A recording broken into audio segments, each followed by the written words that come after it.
Welcome to Counter Surveil. On tonight's episode, we explore the world off mesh, tastic and off-grid communications.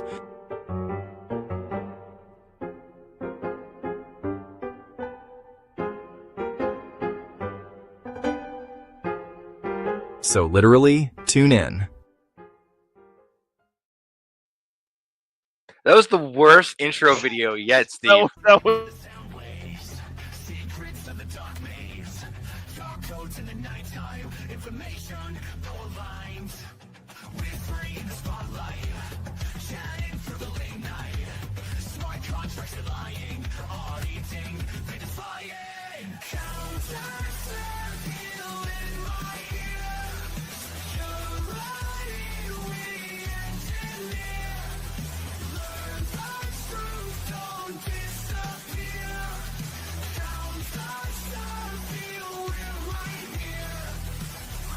Dreams and data streams. Listen close, it's closer than it seems. Fix the flaws, see through the smog. Counter serve will join the blog. Steve, it didn't even fix your spelling error. It was like the world off. Whatever. We have an issue, though, we need to figure out real quick. Why is... Oh, there. That may have Got solved the Adam. problem. Add him to the stage. There was that echo going on, and I think it was because of that stupid new layout thing. Oh, well, anyways, welcome to the Counter Surveil podcast. Tonight, we're going to be talking about Meshtastic and the Georgia Mesh Coalition. And as always, I'm Sledge, and with us, the other host of this podcast is Havoc. And tonight, we have some of the members of the Georgia Mesh Coalition, Mike, Ken, and whoever else is on. Is it just you guys, or did I miss somebody? It's just us. Well, The invisible third person who's off screen. well, let's go around the circle on our square, starting at my bottom, which would be, if I could maximize my damn screen. That'd be Ken. Well, not on my screen, but Ken, you go first. Introduce yourself. What do you do for work, and how did you get into all this Meshtastic bullshit? So, hi, I'm Ken. I've been messing with Meshtastic for about, 3-4 months now. Work in emergency management, local agency. Also do a lot of ham radio on the emergency radio, amateur radio emergency services over 2 counties. Other than that, mostly radio's just been a hobby that's turned into a job that's now branching out to more hobbies. Hey, I got the same story. I just got more years on you. But cool. Hey, Mike, how about yourself? So, well, thanks for having me. Appreciate you reaching out to us to join in this evening. So I kind of have almost a very identical story to Ken. I also work in local emergency management, local government. Funny story, Ken and I actually work for the same agency. So not only do we spend 40 hours a week together, we also do all this fun crap together on the side. So originally we started a small Meshtastic group in our region. We called ourselves Coastal Mesh, as we are part of the coastal region of Georgia. And we kind of got to talking, and it was like, hey, maybe we need to look at something in a statewide level. We talked to some other people, and that's kind of where it went. So I do a lot in public safety radio. I also do amateur radio as well. I'm in district leadership for Aries. I'm over 14 counties in the state of Georgia. Right on. So, actually, let me ask, what level of ham licenses do you guys have? So I'm a both of lowly us- tech myself. So both of us are actually extras. No It's- shit. Okay. It's kind of terrifying how similar Ken and I are, minus the age gap. As you can see, Ken does not have as much gray in his beard. You're He'll working get on there soon enough. You're working on changing that. Oh, 100%. It's my job to aggravate the shit out of you. One of these days I'll get around to getting my extra. Just comes out of time. But for now, I just, do what I can. But anyways, let's talk about the coalition. You briefly mentioned it, and what are the future plans? Because at the moment, my understanding is we don't have channels or anything set up. What are our goals and future, like, what's the future look like for that? So as of right now, yeah, we don't have a specific channel plan set out. We are still in discussion and in the discovery phase with that, trying to come up with something that will fit our statewide needs. So instead of having, a bunch of channels that people really don't care about, we're going to try to work something out that's very regionalized. So that way, people on the coastal side aren't spamming the folks that are out by the mountains or up in Northwest or, down by the panhandle of Florida.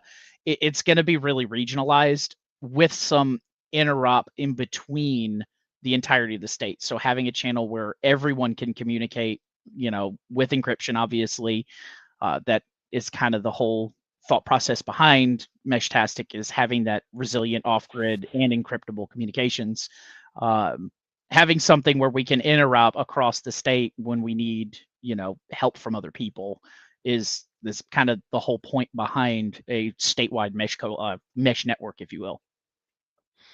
And then getting into the technical nitty gritties, like, is there a way to use like a router or something to basically take medium long and long fast and make them communicate together? Because in certain areas, long fast only works, and then other areas, medium fast works the best. Is there a way to combine those two? So we're actually investigating that right now with one of the other members. Currently, with part of the UDP broadcast packets and an MQTT server, even if it's just hosted locally, you can take those long fast packets or those medium fast or medium slow packets and republish them to their own topic on an MQTT server and then refeed them out if you want to. Or you can keep that local and have that bridge just locally in your area. So by bridge, you mean like have It's a two nodes, one node on long fast, one on medium, and they're talking to each other and retransmitting? Yes. Okay. I was actually looking into that because I have two nodes at my house, and long fast works great, and I can't hit anything on medium. So now does that remove the encryption when you're going over MQTT? No, MQTT is encrypted. They're so far us investigating it because we're looking at advanced filtering, because we mainly just want to have our setup so that we have the map and telemetry coming in. And then we want to allow a couple of channels with, hey, here's like with the coalition, here's a like region wide or statewide chat that you can just add into your node anywhere, and you'll be able to talk to anyone in the area or anyone in the state. So with the filtering, you could do that. So let's take a step back. What is MQTT? So MQTT is just a message brokering service. From what I understand, because I'm still fairly new to this myself, from understanding what it is it was originally a low bandwidth messaging broker. So, but that requires the internet, correct? Am I wrong on that? It does, but only on one device. So, right. Say you have a big mesh in a city. You have one node that, say, has a satellite backup.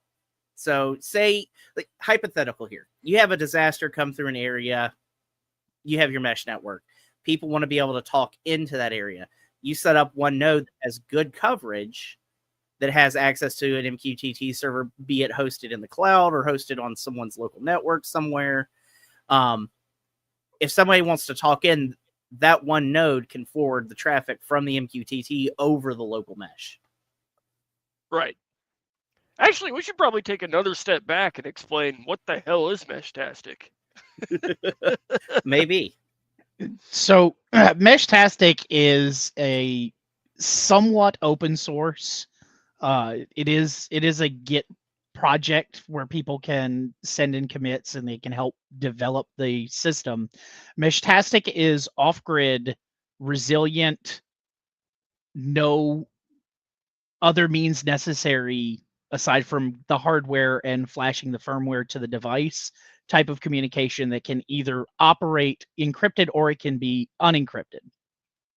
It's available in multiple bands. Primarily what makes it awesome to use is it's not restricted to people with amateur radio licenses. Mhm. There are slices of the spectrum that are cut out for communications like this to go over amateur radio frequencies. But again, following the FCC guidelines, they can't be encrypted. There's some gray area in it. It's just nothing that I really want to kind of dip my toe into the water with, if you will. But for those that are not amateur licensed, it does fall under the 900 megahertz ISM band, which is industrial, scientific, and mechanical, I believe. Medical. That's it. Thanks, Ken. Yeah, so the ISM band is license free. You don't have to have any type of licensing. It's licensed by rule.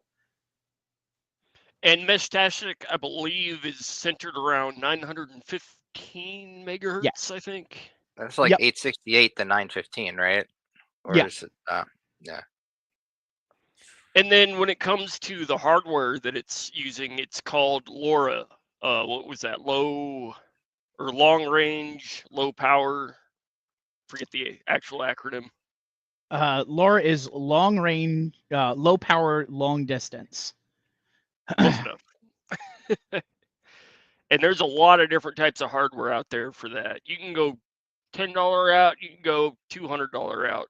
Yeah. Yeah, I like there's- the Get into. T1000E. That one's great. Fits in your wallet. Yeah. There's trackers that are pre-built with ABS cases. There are do-it-yourself nodes where you can buy just the actual board with either with or without an OLED display. You can buy BlackBerry type devices that are all-in-one units that have full keyboards. And yep, there you go. You get your T-Deck. There's so yeah. I forgot to grab mine out of my car. I'm a terrible person to be bringing onto your show. You're not ready for still. Yeah. But there's so many different options. The sky is really the limit. There's Heltec, there's Seed, there's so many different manufacturers out there that are producing LoRa devices that work not only in the 915 meg spectrum. You've got 868 for Europe. There's 433 and 470 in parts of Asia. There's so much usage for this, not only just in the United States.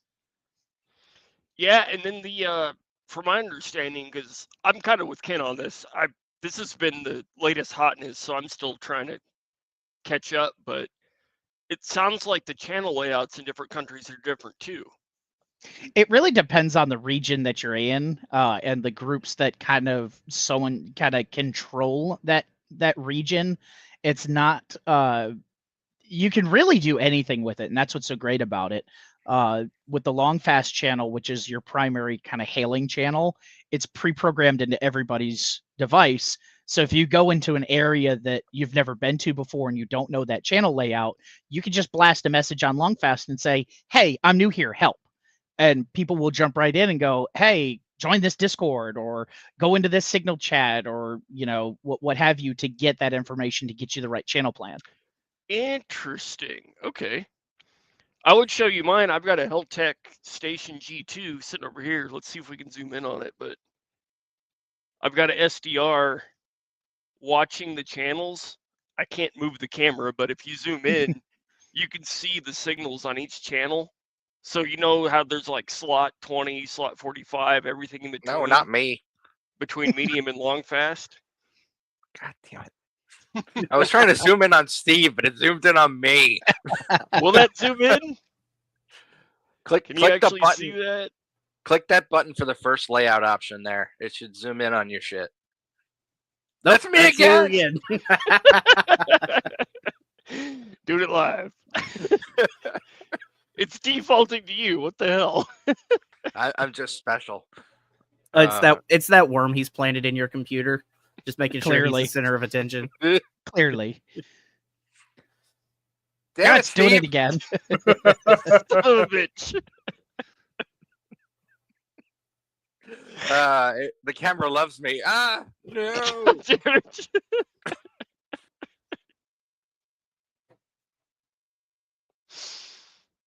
And now we got nothing. Everything is fine. Everything is fine. Nothing to see here. Oh, Oh, Kind of. Oh, that almost worked. maybe.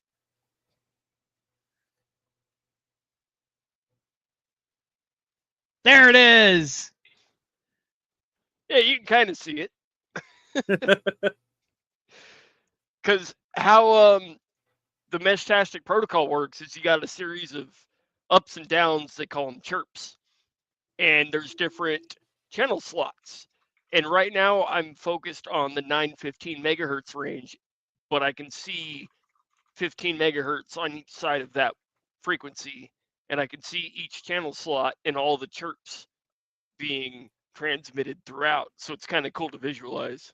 so the 900 megahertz is really cool band to play with. The problem that a lot of people are going to run into, which there's stuff in development to fix it, and well, to mitigate it, I should say. We're tertiary users to it. There is a lot on 900. People's smart meters, power meters for their houses, those all talk over 900 megahertz. A lot of them do. There's cellular nearby, so you run into interference issues in larger areas, but for the most part, Meshtastic is actually very resilient against those. I haven't actually seen any interference in mine because I threw up. I'd call it a fuck around and find out experiment where I put a bunch of antennas on the same mast, right? And the only interference I got was from my USRP antenna, which is a dipole, or not a dipole, but a disc cone on the very top. But the 2 meter and the Meshtastic, perfect. Works awesome. No interference at all. But I did just buy a SWR meter to double check, run some tests before I up it another 20, 30 feet.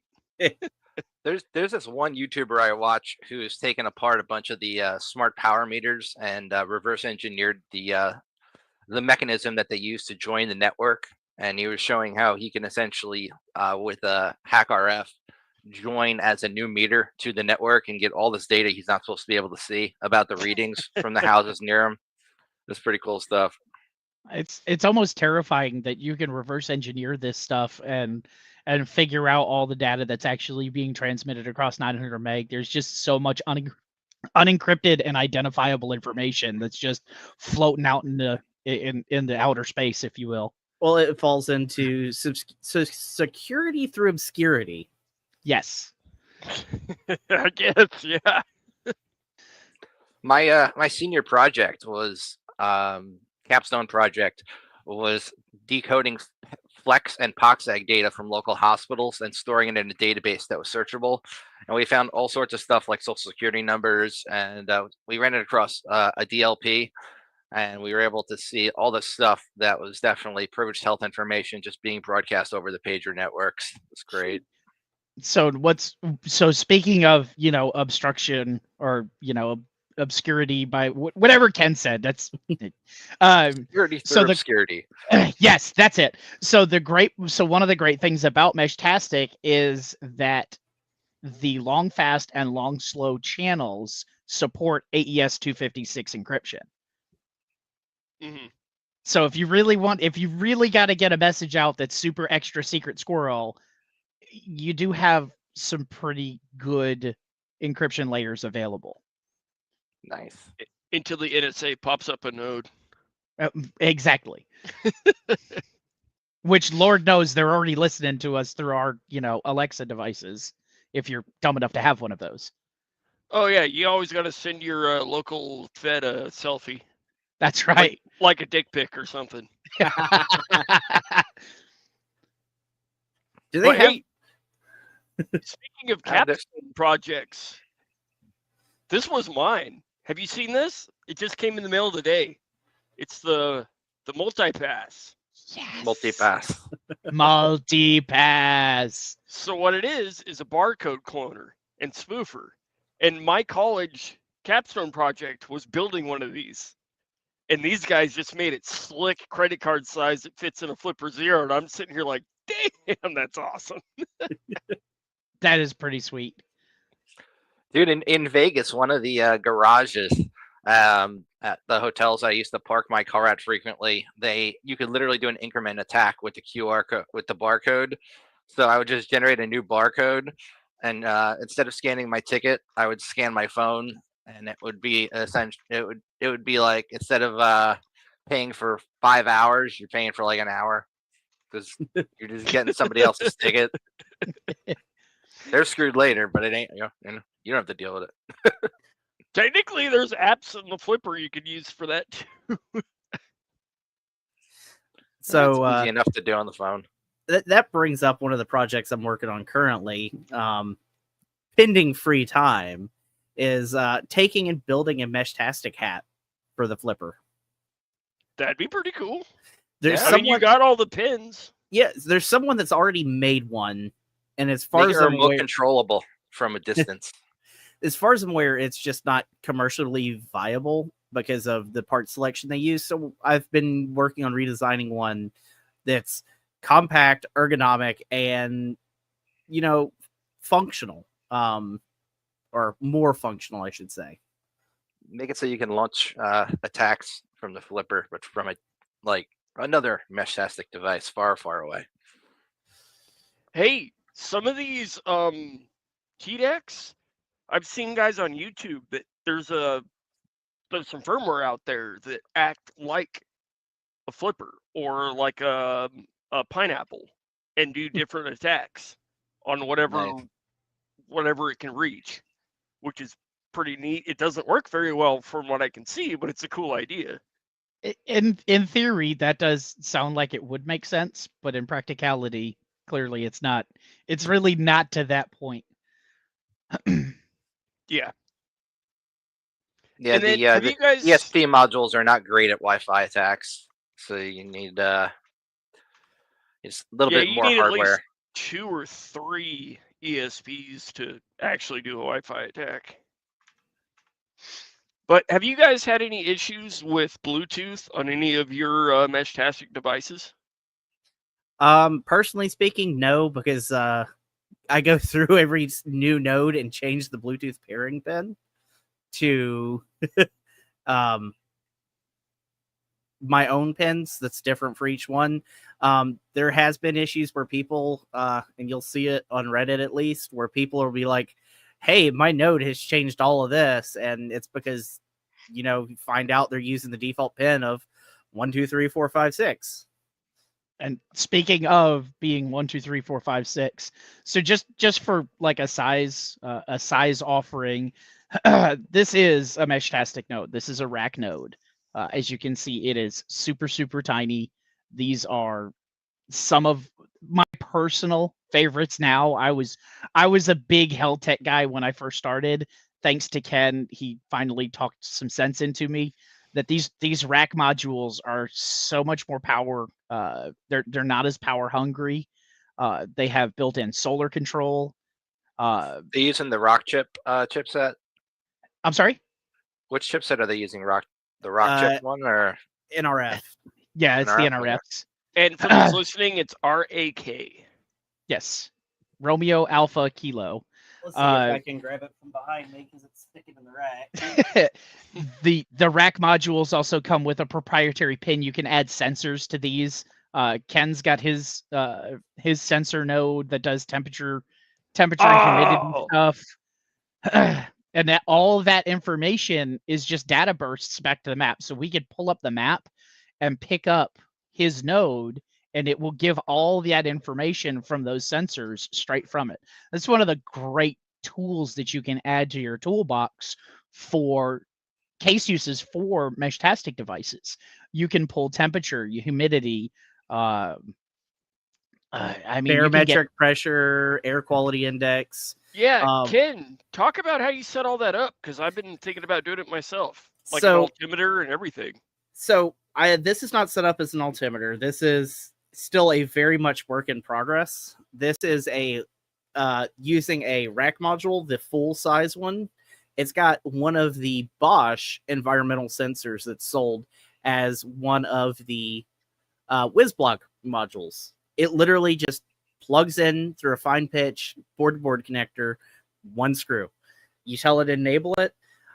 This is set up right now to do monitoring of my rack. So if the temperature gets too hot in here, I can remote in and start, shutting down servers or whatnot. Home built battery pack with repurposed 18650s and a BMS. This will last, this one module, without any kind of external charging or anything, with, I want to say this is 8 amp hours, will go almost 30 days. Cool. Wow. I mean, I would never think to use it to monitor my rack. I have other sensors for my rack room. But awesome. I'm going to look into that. And to answer Lauren's question, yes, the Pi 5 works great. That's actually what I'm using right now for my big boy antenna that's up on the mast outstairs, or up on the mast outside. Are you talking about your massive erection outside? Yeah, it was a very happy erection day. It worked well. At least someone has a large one. Lord knows it's not either of us. The only problem with the Pi 5, though, is its ARM, so certain things don't work. For instance, I found that you can't run Chrome, and that's one of the only browsers that can do the Bluetooth and serial connections when you use the Wi-Fi configs for configuring your Meshtastic device or whatever. So to kind of touch on configuring a device too, some of the other neat features, you can use a Raspberry Pi as a gateway, if you will. You can SSH into a Raspberry Pi that's tied into your network. The rack modules have PoE modules that you can add to them. So if you repurpose, for example, sorry for going off the screen here. Where'd he go? A lot of people are repurposing these old HNT modules. These are HNT token miners from a company called Nebra. These are like super plentiful on secondhand markets. They're, aluminum cases. They come with great antennas. They've got all the ports. You can add type N connectors. You can add all that. But people are using these enclosures to put, say, a Raspberry Pi and a Meshtastic node, powering it through PoE, and you can just stick this onto a tower or some sort of elevated structure, and you've got full SSH capability. You can go in and adjust the settings and everything. You can update your firmware all through that Raspberry Pi that's in that enclosure. And I assume you could probably find a way to put LTE on there as well, right? I'm sure that there are LTE hats for Pis.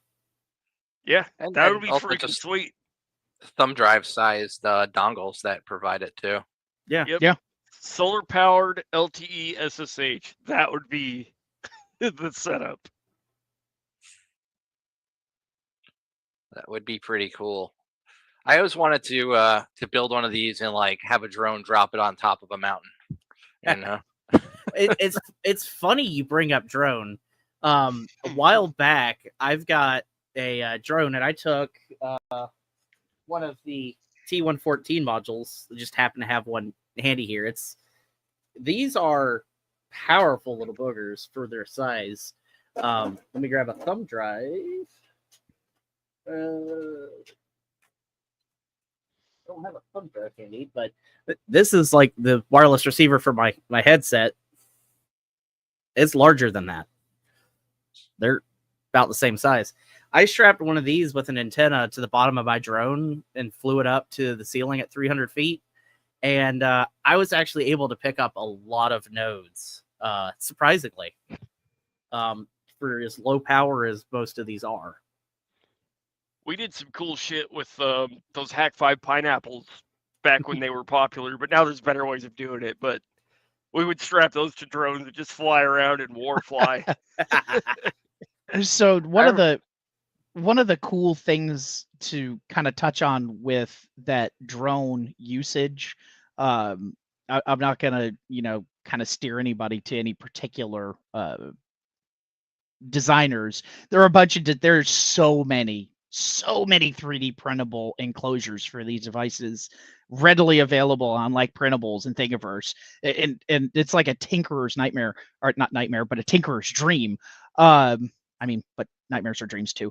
Anyway, emergency communications, right? So grid down, right? You have no way of getting information out. You're stuck, something like that. If you have a drone, you can use that drone all the way at its ceiling, as Ken was just saying, throw that thing up at 300 feet.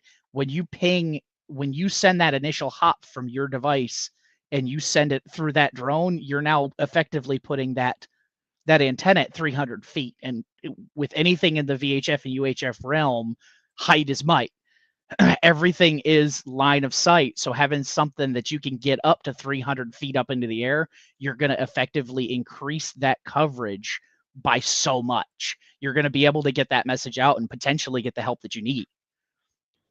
Then you're dependent on battery life. But I've also seen the drones being deployed in Afghanistan from some friends where they were trying to get internet out there. They would drop little mesh nodes to where they could get internet back out to a main line. So I'm not too sure about using a mesh to transmit for internet purposes or communication of that nature. I'm just using it as an example. Right. But what I can say, like you were talking about, battery life, there are tethered drones.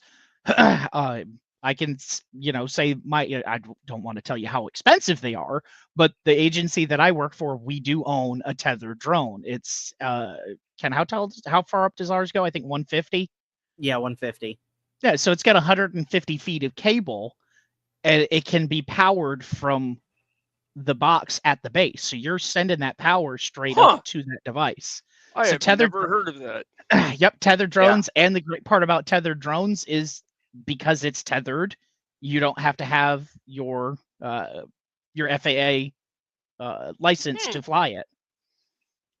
I think it's what is it, short slow? You can do TCP over it, but it's still slow as heck. There's still projects. They're working on that. It's what, 9.6 kilobytes per second or kilobits? It's one of those. Yeah. Something extra slow. I was trying to get it to do SSH. Radio. Right. That's not great. I've seen people set up BBSs on these, though. That's pretty cool. If you want to try to use the internet over Meshtastic, it's kind of like, load your porn, go to church, come back. Maybe your image is loaded by the time you get home. ASCII porn. No, it's the first three like solid black lines at the top, and that's all that loaded, and then it disconnected because someone started typing a whole bunch of messages on the channel. Yeah. Your mom accidentally picked up the phone and hello, crap, that screwed everything up.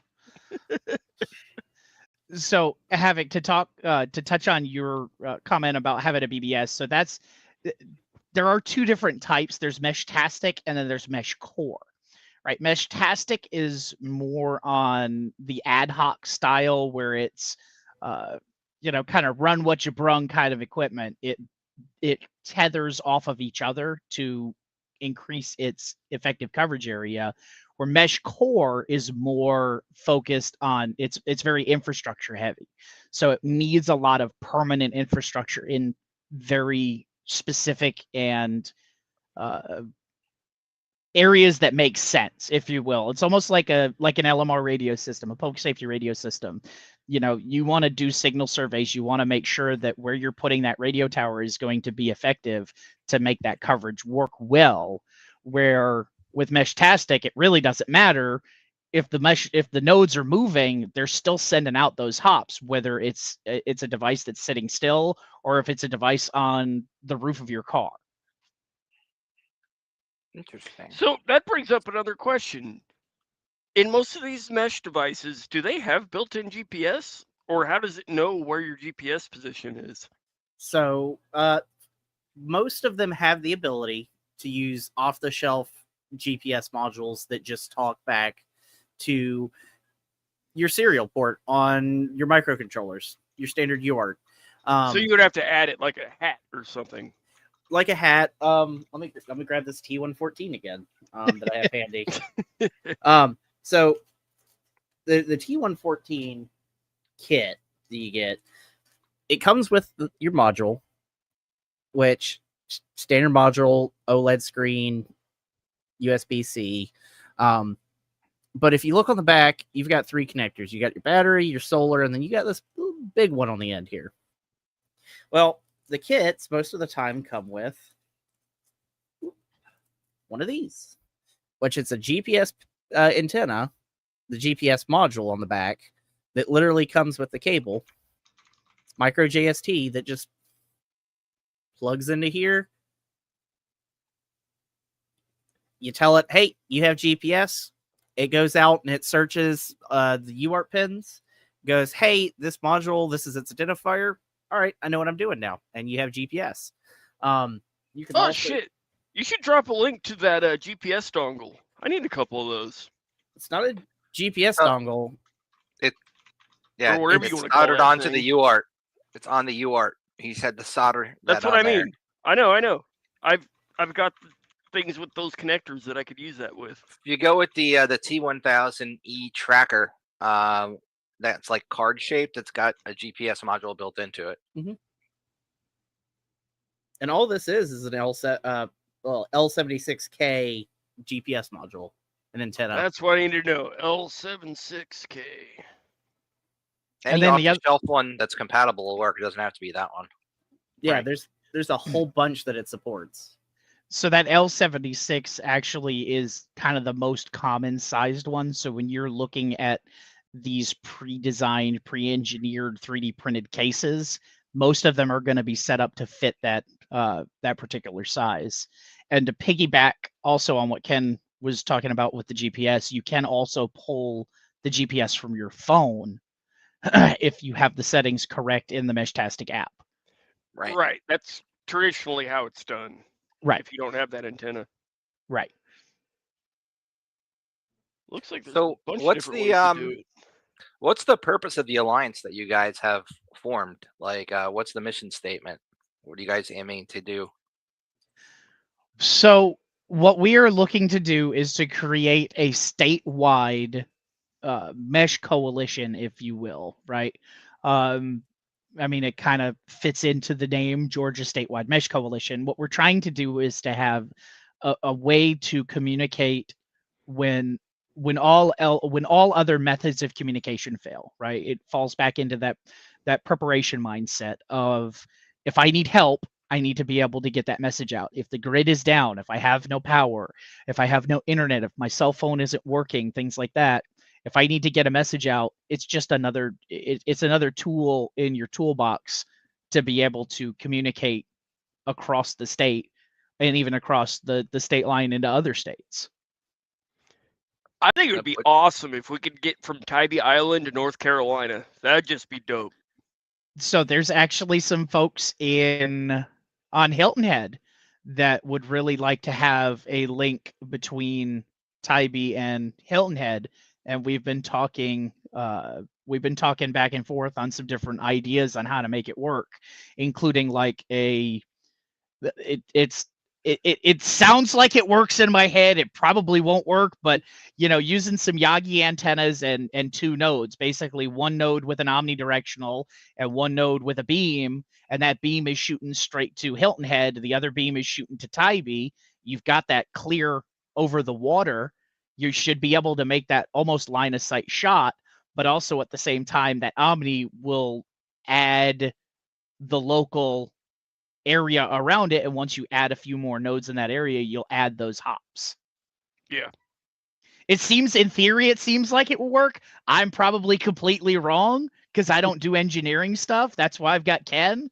But hey, I come up with ideas. I go, hey, Ken, will this work? And he 9 times out of 10, he goes, no, you're stupid. It needs to be this way. Hey, we're all in this together, fucking around and finding out. That's right. There's times that I wonder why I'm surprised that I haven't found Matt with a knife and a fork in front of a socket with his hair all charred going, huh, that didn't work. Well, that's the story of my life. I've seen similar setups like that, like posted on Reddit with the 2 Yagis. So I think it is definitely something that hopefully would work, unless people are just spreading misinformation. It kind of brings back like the old school AT&T long lines network, right? So I'm a huge like OG technology nerd. Like my Tylenol American brain, it just absolutely loves deep diving into subjects that I really don't need to understand because it's like super old tech and we don't use it anymore. But if you sit down and you like think about and you look back at AT&T's long line system, right, their coast to coast microwave system that they used to try to help with the long distance calls to get you off of copper,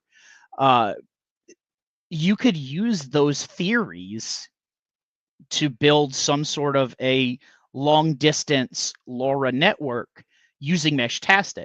Like you were saying, using directional antennas to be able to create a relay point. We haven't really gotten to that point just yet, but the theory is there. We have some plans in our heads. We're just, we're still tinkering. We're still building our local meshes What to do you get think them of like together. phased array? That's an option. Phased array Yeah, antennas 'cause, is an like- option. They're a bit more expensive, but they're they can kind of adjust a little bit from my Well, understanding. And with phased array, you have to have a decent amount of processing power to actually control the phasing, because a phased array antenna is you have one phase going up and down, 1,000 feet, 5,000 feet level here. You have another that, say, if they're in phase, they're going up at the same time, down at the same time. They add together, you get one big.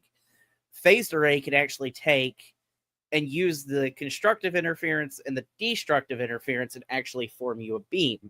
The thing is with Meshtastic in such a infancy right now, there's a lack of knowledge, lack of programming power, and a lack of processing power on the majority of the nodes you run, because you're running with basic microcontrollers, ESP32s, NRFs, and there's one other that's really common that I can't remember.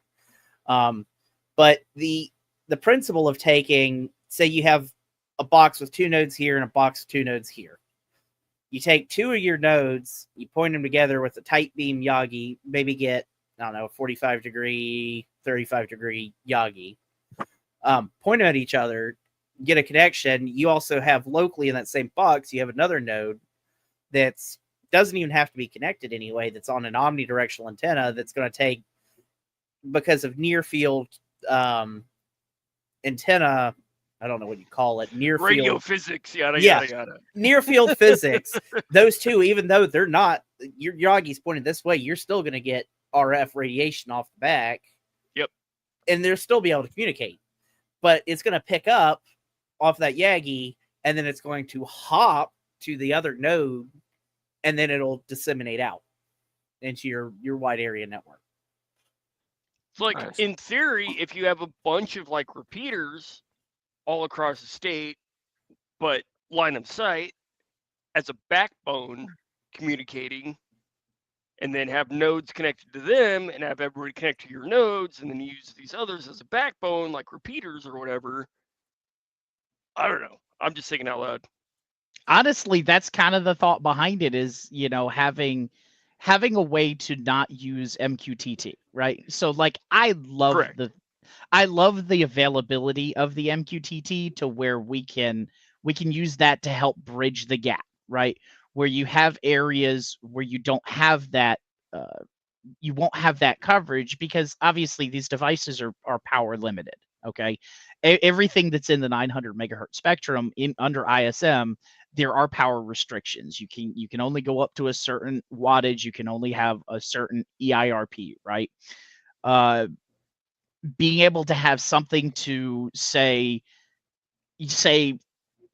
between the coastal area and the Alabama line, I know that's a huge distance, but it just kind of makes it relative, to be able to get the messages from one side of the state to the other, if you don't have that infrastructure in between, you can use MQTT, right? You can use that message brokering to be able to get the message from point A to point B. Using directional antennas like that and setting up those nodes from A to B, that's going to help eliminate the need for the MQTT. So like you're saying, you're going to have 2 nodes, you're going to have 2 hops, but you can run up to 7 hops on your messages.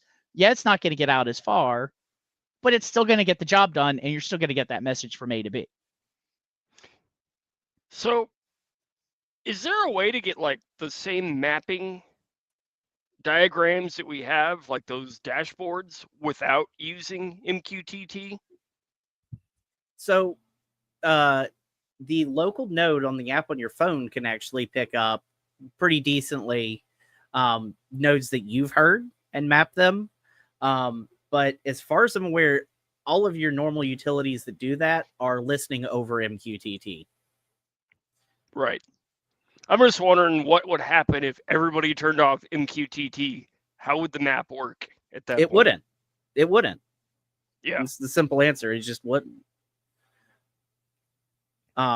There's no one that's taken the time, or there hasn't really been a need per se to take the time and configure a node that can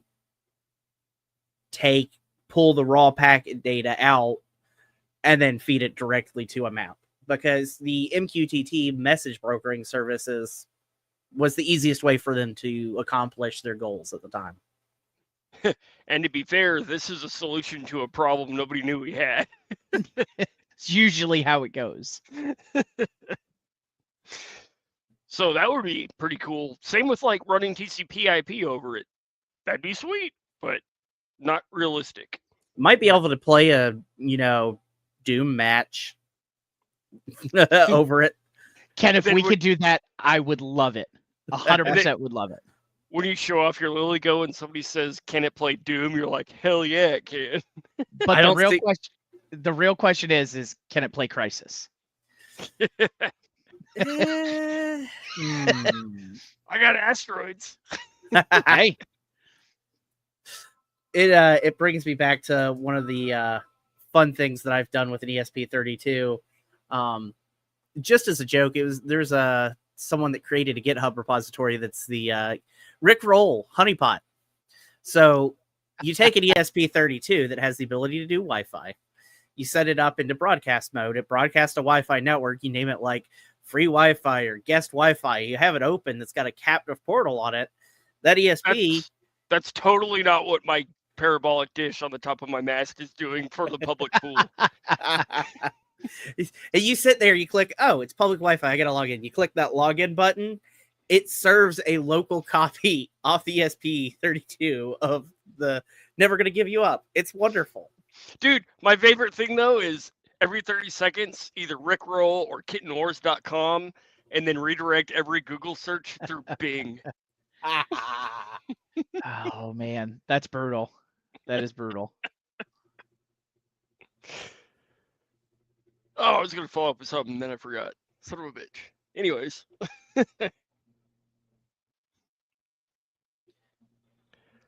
Oh, yeah. Are you guys going to be at KSU this weekend, or are you guys the ones not going to make it? Or I'm still not sure who's going to be there with me. It's like a 50-50 at this point. Free time is a luxury that not a lot of us have in this area right now. Yeah. No, I hear that. Trying to. I just don't want to be the only one there. I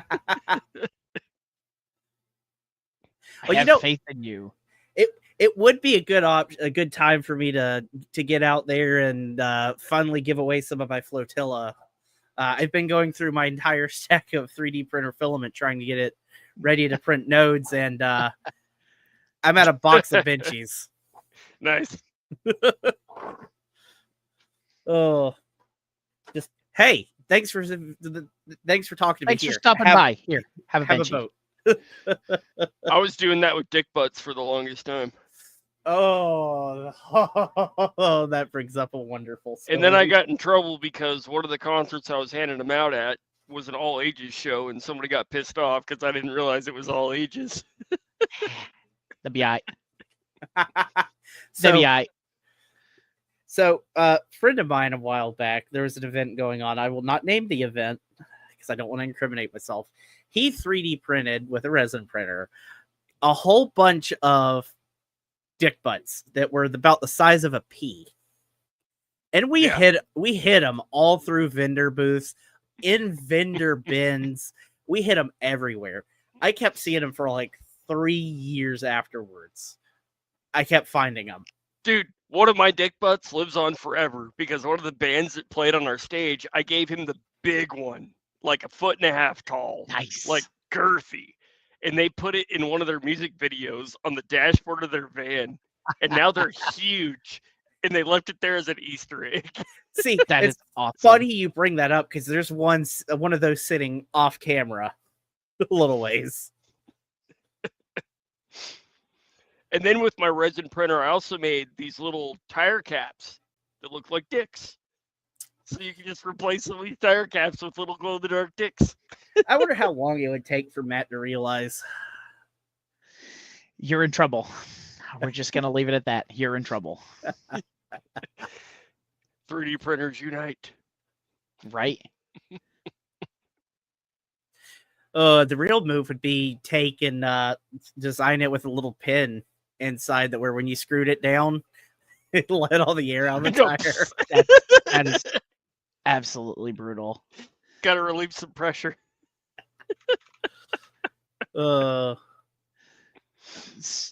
So let me see. Can I share my screen? Am I allowed to share my screen? You have to hit the... I don't even know There if you we have go. the ability to. Add to stage. Yeah, There we go. Cool. So one of the great things to kind of, not to kill our fun, but one of the awesome features to Meshtastic is that it makes it super, super user friendly, right? So for people that aren't, red team, blue team, they're not into that pen testing and they're not in this spectrum, because clearly I am not. It gives you that availability to be able to program the device, pretty simply. There's wrong button. You can go through and it will just tell you. You look at it and go, hey, this is exactly what I need. I can click on this. And then you do the drop down and you pick your beta or your alpha version. And once you hit flash, it gives you all the change order, all of the changes that they've made, the contributors.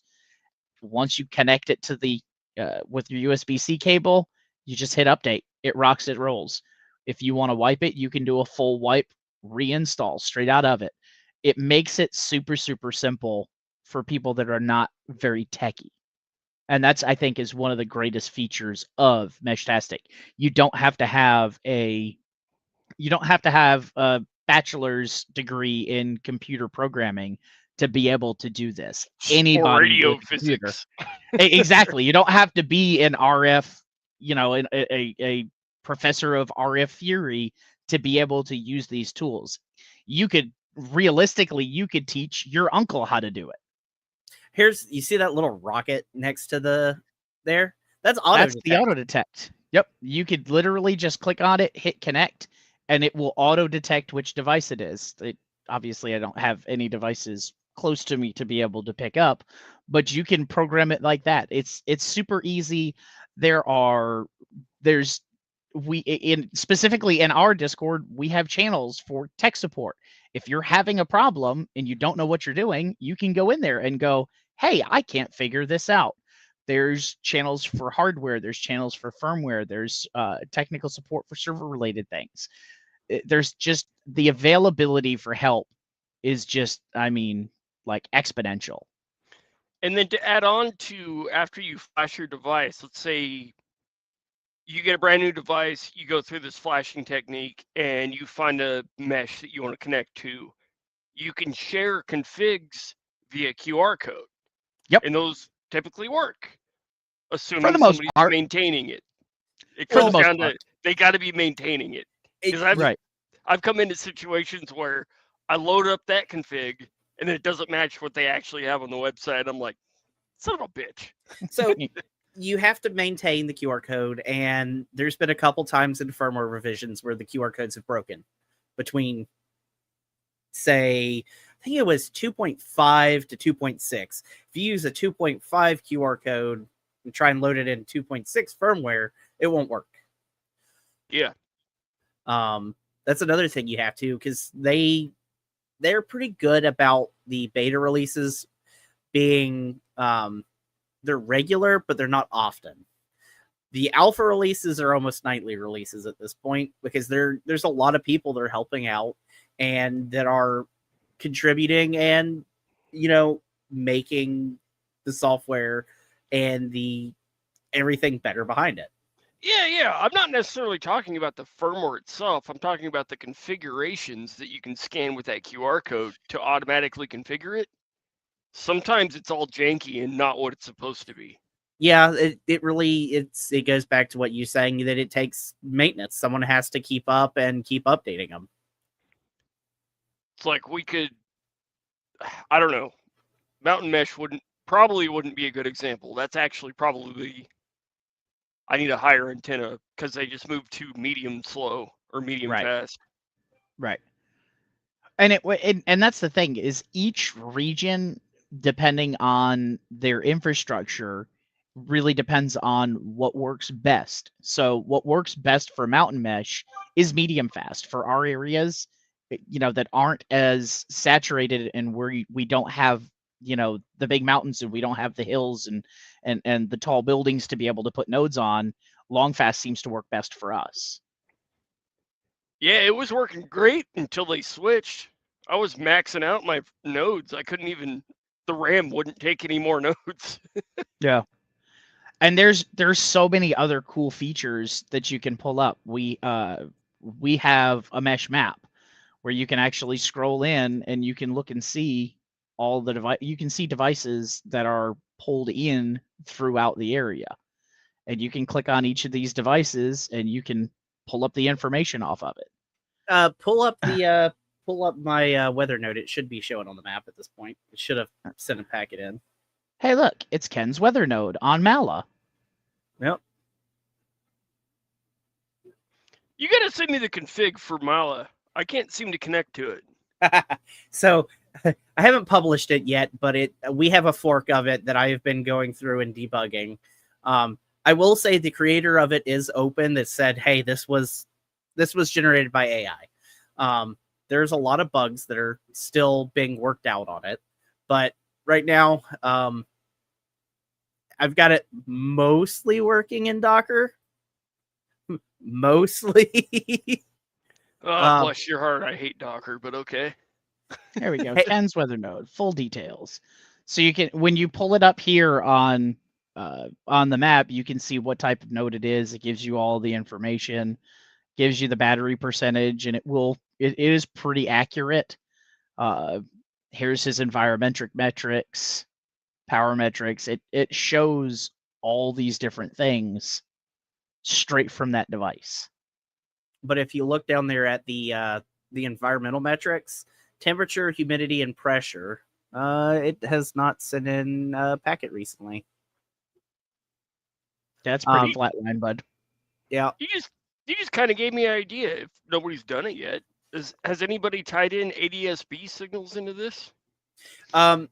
So there is a project that someone's working on that I've gotten whispers of, where someone's decoding the ADSB packets, formatting them to plain text, and then sending them out over the mesh. That would be pretty neat. There's also a super, super cool one that Ken and I have started to toy with, and we haven't got our schedules to sync to be able to get it. It's called Mesh Detect. It takes a Heltec V3 board and then another ESP32, and it pulls the BLE signal from any drone that's flying within range of that device, and it can send a message across to your Meshtastic circle, and it'll give you all the metrics that it can pull from the BLE off of that drone. So registration information, its positioning, things like that. You can figure out whose drone it is based off of its serial number, whatever other information comes off of the BLE. And that's like a totally cool. It's a totally cool feature. So if you've got that super creepy neighbor that's been flying over your house, you can be like, listen here, buddy, you do that one more time, I got a 410 that says that your drone's not coming home. Not that we'd ever do that, because that's completely against FAA regulations. Yes, 100%. That's ethical. in my Minecraft server. That's what it was. That it was in my Minecraft server. Supreme Court's already said that's not a valid defense. It's in your GTA RP server now. Perfect. We do have to explain it because we skipped over the disclaimer that we usually do in the beginning. But yes, we're all ethical here, right? I don't see anything going wrong with this. That's right.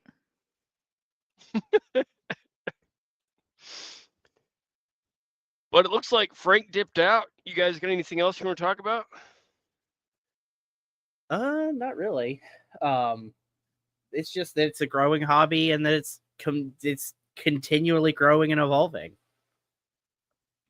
I think really that is the greatest feature to Meshtastic, is that it's ever evolving, it's ever growing, it's constantly improving.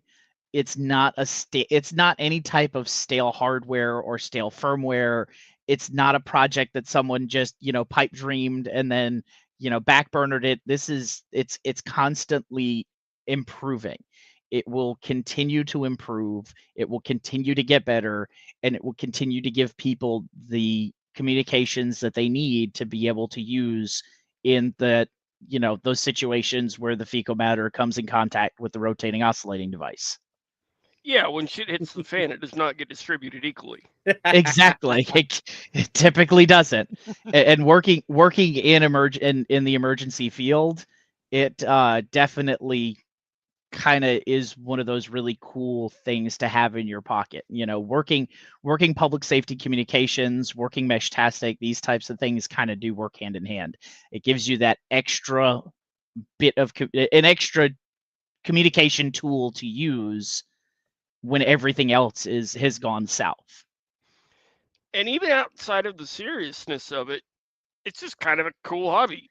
It really like ham radio. Yeah, it really is. It's a neat thing to add to be able to use. Like, for example, I'm going to be attending the Warped Tour this weekend in Florida.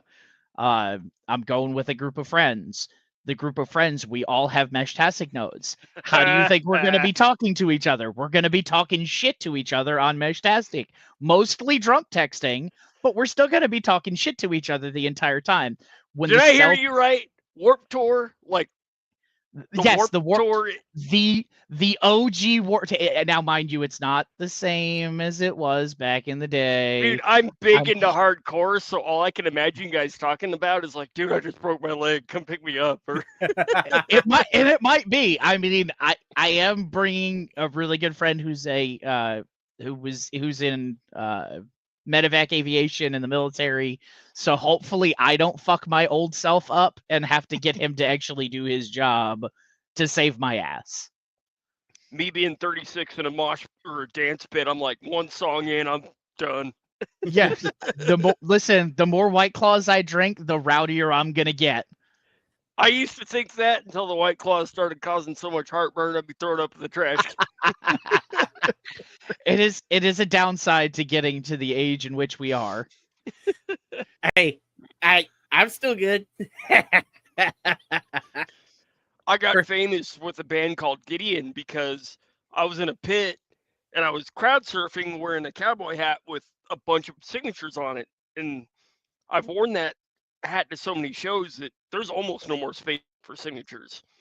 But they signed it twice, and I did a front flip onto the stage, and their photographer me perfectly, somersaulting right next to the singer's feet.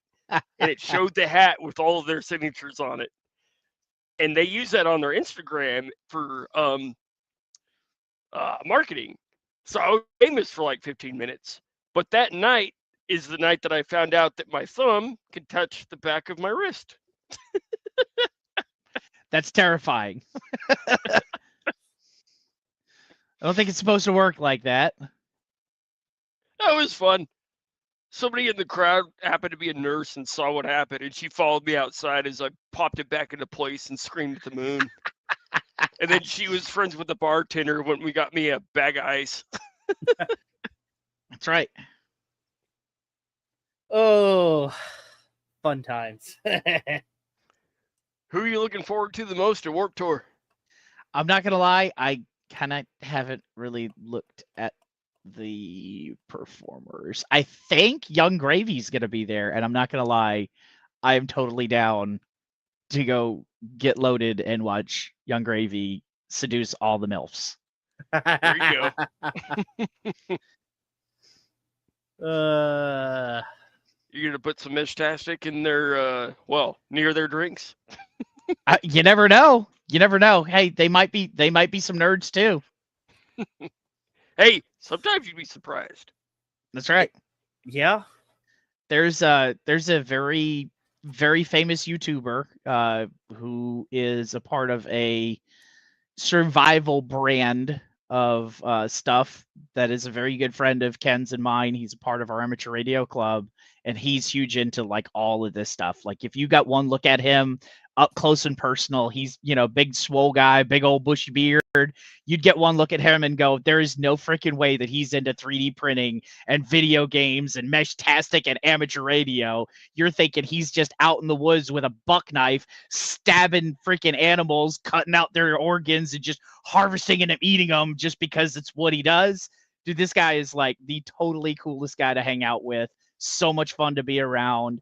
And he just has no problem letting his inner nerd hang out. Technically, I don't see the juxtaposition. That's all the same to me. Yeah. That's fair enough. Yeah. So, it does check. There's a funny story about him. So earlier this year, we went to an event, and we just happened to be passing through Atlanta. And what does Atlanta have? A micro center. So he was kind of he's been an Apple person for ever, as far as I'm aware. And I actually live right next to that micro center, and it's awesome. Oh, really? That's good to know. We're Yeah. just gonna have to do trace routes to your nodes to find you. Well, I wouldn't say right next, more like 10 miles, but pretty close. It's close enough. But so I had my old computer because in February of this year, I rebuilt my computer and basically top of the line, put it in the case. Took my old computer and turned it into I was just going to turn it into a media PC. It's still pretty good PC. I still could play games on it. But it was sitting around, and he was like, I want to try PC gaming. I said, okay. I got this computer here. It's Ryzen RTX 2070 Super. It's not the best, but it'll play a lot of games at medium to high settings. So handed it over to him, got it up and running. About 3 days later, he says, I want to build my own computer. Say, okay, well, we're going up next to Micro Center in the next couple weeks. We'll stop there and we'll get everything for you to buy a computer. So we get up there, and for once, I was spending someone else's money and not my own in Micro Center. He walked out. You're lucky. Yeah, Right. he walked out with the top of the line Ryzen 9, really good all-in-one water cooler, and a RTX 5080 that was actually at MSRP. And when he has free time, which has been lacking far between now, yeah. he was you couldn't pull him off of it. Dude, the last time I was at Fry's Electronics, back when I think there's only one left in existence, but Fry's Electronics, I was saving up like 3 paychecks, and I bought myself 2 1080 Ti's back when that was hot shit. And there was a guy standing in line with his wife, and they're eyeballing what I have in my car. And he's like nudging his wife, like, come on, let me get one. So it brings me back to my first computer build. Oh God. What was I think it was like 10 or 11. I'm huge nerd. It was a AMD Athlon X64 dual core. It was one of their first 64-bit chips. Did it drink all the booze? It probably did. Did it hack all the things? Absolutely. It would and it was because of one game that I wanted to play, and it was EVE Online. Oh yes, back in the day. Shit, back in the day for me was that Chex Mix game that came in the cereal box. Listen, I don't want to date myself and say that my first computer was definitely not a 286. I'm definitely not going to date myself. I am definitely a little outdated. I just retired my 1080 this year. I finally moved up. There you go. What are you, 38 now? 41. Close enough. It's close enough. It stops counting after 40 anyways. You just like, whatever. I stopped counting at 35. No, you get asshole coworkers to count up for you and remind you every year. Yeah. I haven't retired to the cutoff jean shorts and the New Balances to cut the grass every weekend. I haven't gotten to that age frame yet. I still have a big loud diesel truck, so Just Like a man, like a boss. that's right. Fuck That's right. yeah. He's got more than one truck. Don't let him fool you, though. I have You wanna entirely sell one? too I'm many- looking. I have entirely too many projects. Way too many. I'm still working on this Camaro, but I do need another truck. I had to sell mine when COVID hit. Lost 2 jobs. I was making like $250,000 a year. Hey, Going from that to nothing, I had to sell some shit. well, we can talk offline. I do have an F-150 that needs to be rehomed. Ugh, Fords. Ugh. Hey, listen, hold on now. This is the perfect pen testing truck. It looks official. I promise you. We'll see. So, my current truck is old enough to drink. It's almost as old as me. It's got 2 years on me. I've got 2 years on it. So, I drive a 2002 Chevrolet first generation Duramax diesel. Hey, the Duramaxes are sweet. I can tell you after hitting, I think I'm at 8 or 9 deer with it now, and 1 Jeep Wrangler, it still runs. I had an old 07 20. What do they call it? Dodge Ram 1500 2007 Hemi. That thing was a beast. That thing got a Hemi in it. That thing got a Hemi. Yeah, I got a Hemi. So I will give Ford credit. I daily a F-250 that's got the 7.3 gas engine in it, where Ford decided, oh yeah, push rods are maybe okay again. And it's not bad. The thing's got get up and go. It'll here, there, and gone. That's the 3 speeds it's got. The only thing it won't pass is a gas station. Yeah. Or an emissions test. I think that one might pass an emissions test. It is still new enough. Yeah. I used to have a 2500 mega cab. Those things are so freaking awesome because you can literally fit a queen size mattress in the back seat. And I had Nice. a DVD player and a sunroof.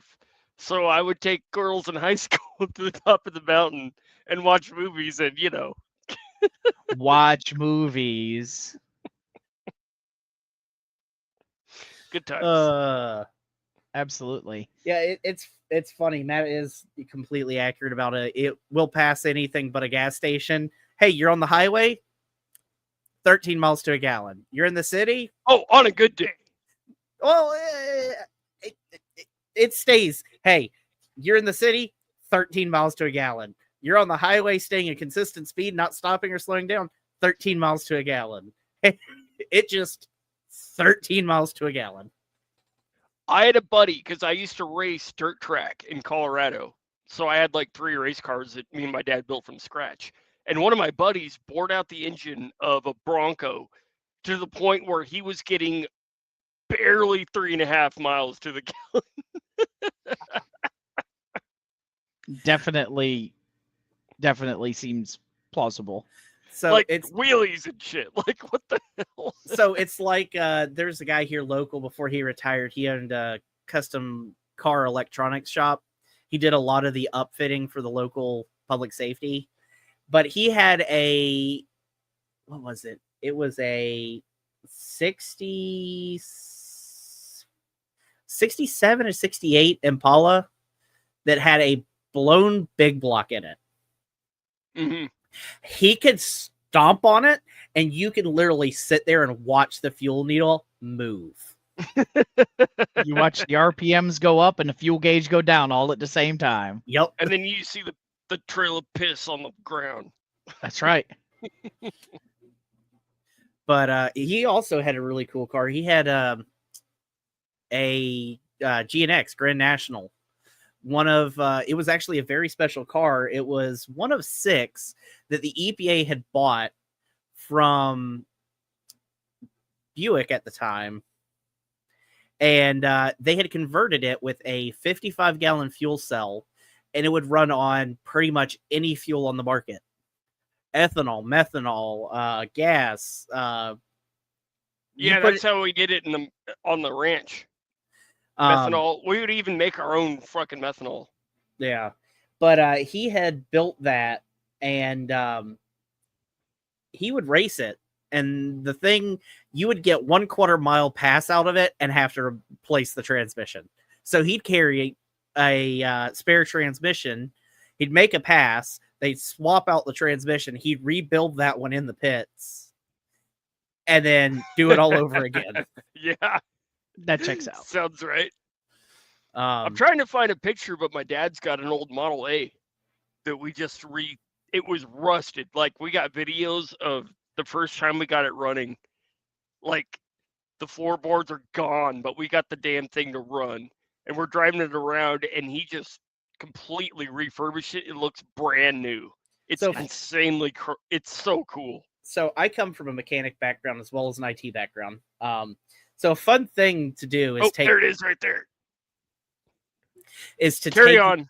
Take the ignition coil out of a Model T or a Model A and hook it up to a metal bench. Rude. We did it in shop class a couple times. Rude. We got the teacher good one day. And then suddenly after that day, our coil disappeared. That checks out. So talking about different projects that I have entirely too many of, as I wait for the approval for the screen share. If it will cooperate. Yeah. Oh, there you go. There it goes. So I just recently purchased a FedEx truck. Thank you, Kenneth, by the way. This classic beast. She's a gem. Did not want to leave Charleston, South Carolina. Definitely wanted to stay at its place of internment. But thanks to Ken, we were able to get this thing rocking and rolling, and we got this on the road back down to our area. This is going to be eventually converted into mobile communications, amateur radio, and it's going to have all kinds of Meshtastic gear in it. This is going to be a really fun project. And to what I drive, this is my current mobile comms. I've got a Ford Excursion with the 7.3 because, if you're going to have a diesel, you might as well have one that's loud and angry, and it has a full command console in the back with HF, VHF, UHF, 700, 800 comms. That's so dope. This thing is like super dialed in. I got solar, portable solar panels, 200 amp hours of LiFePO 4. Like, this is the mean machine right here. This thing is so much fun to have. I need a VPN to look at it.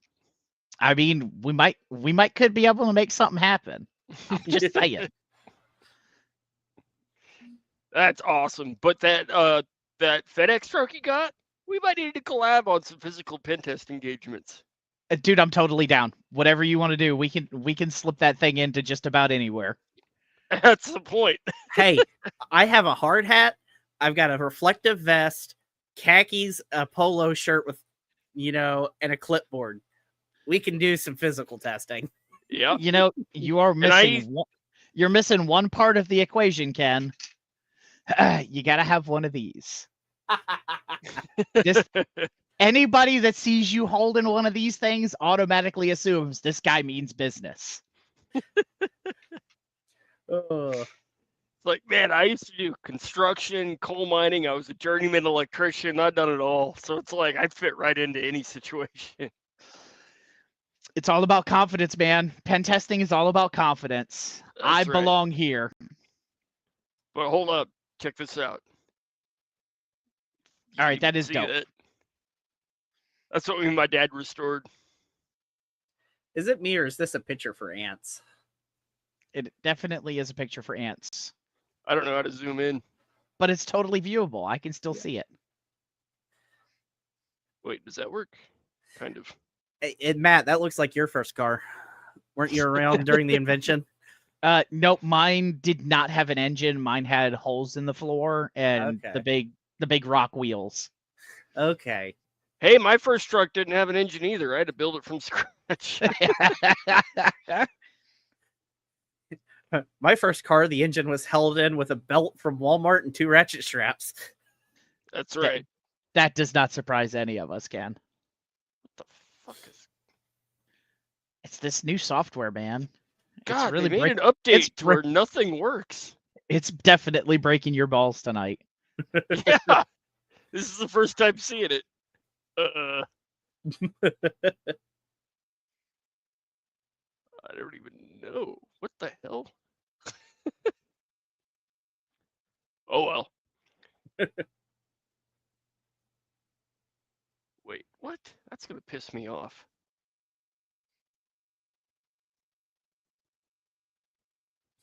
Well, as much as I'd like to hang out, I did not get a chance to eat dinner before I hopped on here, so... That makes 2 of us. Yep. With that, we can call it. We'll call it technical interference, but we're close enough to an hour and a half. So, oh, actually, we're right on the dot. Hot damn, I like it. Well, I want to thank you, really do. I'm sure you've got links to Georgia Statewide Mesh, our Discord. That's honestly the best way to stay in touch with us. You can also go to our website, gamesh.net or meshingwithgeorgia.net if you want to learn more about the Georgia Statewide Mesh Coalition. Also, if you join the Discord, I will give you a virtual high five if you direct ping at my concho. No, absolutely not. Rude. And if you end up at KSU for the Georgia State Mesh Coalition workshop, I may or may not have some random bullshit to hand out to you. It might be some 3D printed dick butts. You never know. Yeah, it could be. But anyways, thanks guys for joining. Thanks for having us. Thank you. We'll see you guys later. And with that, peace.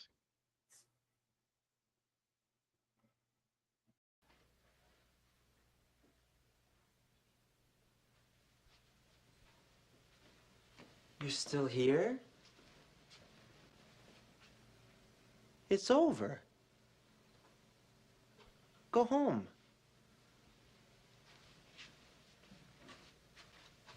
Go.